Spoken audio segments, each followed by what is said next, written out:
With due respect, ঘটনাটা আমার কুমিল্লার অনেক বিএনপি নেতা আছেন, বড় বড় ক্যারেক্টার আছেন, ভাই ব্রাদার আছেন, যাদের সাথে যোগাযোগ হয় বা কানেক্টিভিটি আছে। মাঝে মাঝে কথা বলি যে নির্বাচন নিয়ে প্রস্তুতি কি।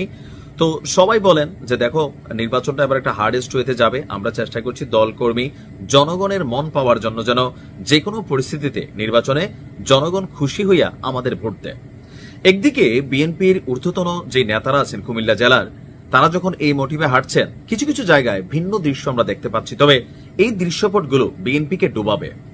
অলরেডি জরিপ বলছে বিএনপির জনমত কমছে, তবে এই জরিপ সত্য মিথ্যা আমি ওদিকে যাচ্ছি না।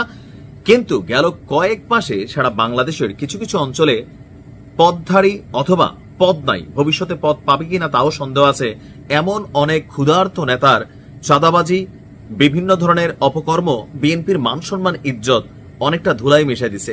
এদেরকে কন্ট্রোল করা আসলে একটু কষ্টকর হচ্ছে। কিন্তু একজন পদধারী নেতা তিনি যখন এমন বক্তব্য দেন যে আমার ভোট আমি দেব, যাকে খুশি তাকে দেব, এই সিস্টেম আর চলবে না বা এই স্লোগান চলবে না। বিএনপির একজন দায়িত্বশীল কুমিল্লার নেতা তিনি যখন এই কথা বলেন, স্বাভাবিকভাবেই আওয়ামী চরিত্রের একটা বহিঃপ্রকাশ সামনে আসছে।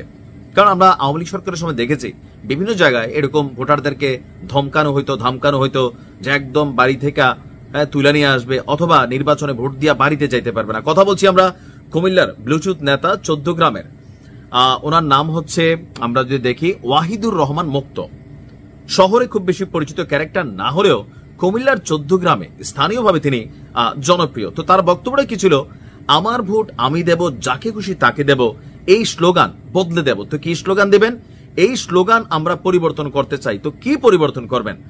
তিনি বলছেন 14 গ্রামে আমরা এই স্লোগান বাস্তবায়ন হতে দেব না। তো কোনটা দিবেন? সেখানে তিনি তার গত কুমিল্লা দক্ষিণ জেলা ইউনিটের 14 গ্রাম উপজেলা বিএনপির যুগ্ম আহ্বায়ক ওয়াহিদুর রহমান মুক্ত ভাই, তিনি আপনার বুধবার উপজেলার 1 নম্বর কাশীনগর ইউনিয়নের একটি ওয়ার্ড বিএনপির সম্মেলনে দেওয়া তার 2 মিনিট 10 সেকেন্ডের বক্তব্যটা সামনে আসছে। তার বক্তব্য, সবাই আমরা সঙ্গে সঙ্গে চিৎকার দিয়ে বলবো কি 14 গ্রামের স্লোগানটা হবে এমন ভাবে, আর ভোট আই দিও না, মানে তিনি সুন্দরভাবে বলছেন, কুমিল্লা তো আমাদের এরকম আছে হালকা নোয়াখালী লাকসামের টান, আমার ভোট আমি দেব, বিএনপিকে দেব। কি বলছি?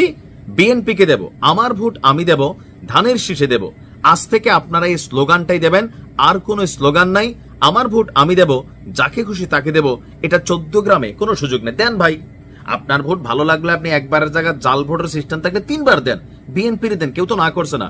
বিএনপির নেতা কর্মীরা বিএনপিকে ভোট দিবে, এটা তো না। কিন্তু আম জনতাকে আপনি যখন এরকম স্লোগান নিয়ে আসতেছেন, আপনার সেই প্রোগ্রামে উপস্থিত থাকা প্রত্যেকটা নেতাকর্মী, আমরা বিশ্বাস করি তারা বিএনপির সমমনা ছিল অথবা অনুসারী আছে, তাদের ভোট তারা বিএনপিকে দিবে, এটা নিয়ে কারোরই কোনো মাথা ব্যথা নাই। কিন্তু 14 গ্রামে একটা স্লোগান আপনি হতে দিবেন না, যেটা রাষ্ট্রীয় একটা স্লোগানের মতোই, আমার ভোট আমি দেব, যাকে খুশি তাকে দেব।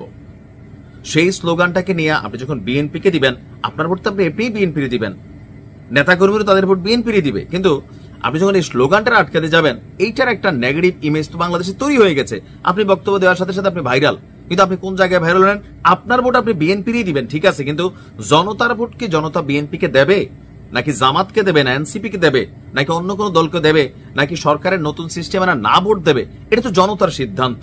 এখন আপনার এই ধরনের বক্তব্য যেটা হয়েছে, কুমিল্লা জেলায় বিএনপির যে পজিটিভ ইমেজ আছে সেটাতে কিন্তু আপনি টাচ করে বসছেন। কারণ আপনি ভাবতেছেন 14 গ্রামের কাশীনগরের কোনো একটা উপজেলার মাঠে, স্কুলের মাঠে আপনি বক্তব্য দিচ্ছেন, এই বক্তব্যে আর কি আসে যায়, সবাই তো এলাকার মানুষ। কিন্তু না, সোশ্যাল মিডিয়ার এই যুগে এগুলো ভাইরাল হয়ে যায়। আর যখন ভাইরাল হয় আপনি বুঝতেই পারছেন, আপনি তো একটা ব্যাখ্যা দিবেন, কিন্তু ওই ব্যাখ্যা মানুষ কতটুকু খাবে। তা আমার মনে হয় আপনার বক্তব্যটা আপনার প্রত্যাহার করা উচিত। জনগণের সামনে তারেক রহমানের যে নির্দেশ, যে 32 দফা নিয়ে মানুষের ঘরে ঘরে যাও, মানুষকে বুঝাও, ভোট ওই আগের স্লোগানের দিন। গতকালকে তারেক রহমান বলছে স্লোগান দিয়ে এখন আর যে রাজনীতি, এটার দিন শেষ হয়ে গেছে। আমার ভাই, তোমার ভাই, অমুক ভাই, অমুক ভাই, ফুলের মতন চরিত্র, পবিত্র, এগুলো মানুষ এখন জানে কার চরিত্র মদের মতন, কারটা ফুলের মতন। জনগণের সিদ্ধান্ত জনগণরা নিতে দেন। আপনারা এমনিতেই ক্ষমতায় আসার মতন একটা পরিস্থিতি আছে। এই ধরনের অতি উৎসাহী বক্তব্য আপনার জন্য যেমন ক্ষতিকর, দলের জন্য ক্ষতিকর, তদুপরি বাংলাদেশের জন্য ক্ষতিকর। কারণ রাজনৈতিক দলগুলোই তো দেশ চালাবে। দেখেন, আমি প্রতিপক্ষ না, শত্রু না। আমার জায়গা থেকে আমি বিষয়গুলো আপনাদেরকে ক্লিয়ার করতে চাই।